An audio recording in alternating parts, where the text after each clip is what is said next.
अस्सलाम वालेकुम। ये आप देख रहे हैं कि हमारा काफ़िला आ चुका है। बहुत ज़्यादा बस हैं, आवाम का हुजूम आप देख रहे हैं। हम फ्रंट पर हैं तो चैनल को सब्सक्राइब करें, इंशाल्लाह लेटेस्ट अपडेट मिलती रहेंगी इंशाल्लाह। अभी यहाँ पर इस्तकबाल जो है किया जाएगा। मेरे ऊपर जो है ना वो लोग दोस्त अहबाब जो है वो फूलों वाले हैं इंशाल्लाह। ये आप देख रहे हैं फूलों के साथ जो है वो इस्तकबाल किया जाता है। ये आप अभी देख लें, ये अभी आपको दिखाते हैं काफ़िला आता है ना तो इंशाल्लाह सारे मनाजिर जो है वो आपके साथ शेयर किए जाते हैं। ये आप देख लें, ये लोधरा का इलाका है। बावलपुर से जब हम आते हैं तो ये लोधरा एक ज़िला है, उसकी तरफ हम जा रहे हैं और इंशाल्लाह आज जो हमारा क़याम है वो मुल्तान की सरज़मीन पर। ये आप देख रहे हैं, ये आप देख रहे हैं, ये देख रहे हैं माशाल्लाह। ये माशाल्लाह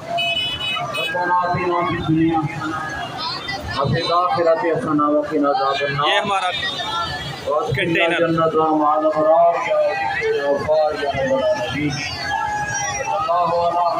माशाल्लाह माशाल्लाह, चैनल को सब्सक्राइब करो।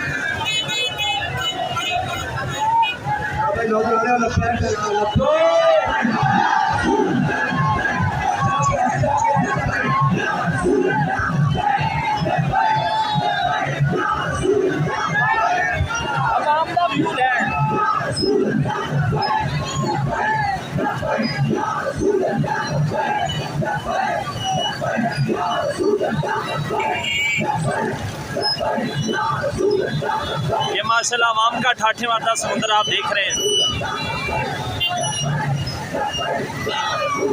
माशाल्लाह बहुत ही बड़ा काफिला है, अभी तक बहुत सारी बसें पीछे हैं। माशाल्लाह बहुत बड़ा काफिला है। ये आप देख शाकान मुस्तफ़ा अपनी मंजिल की तरफ रवां दवा है। माशाल्लाह बहुत बड़ा काफिला जा रहा है, बहुत बड़ा। तमाम दोस्त चैनल के साथ जुड़े रहें, इंशाल्लाह लेटेस्ट अपडेट आपको जो है वो मिलती रहेंगी।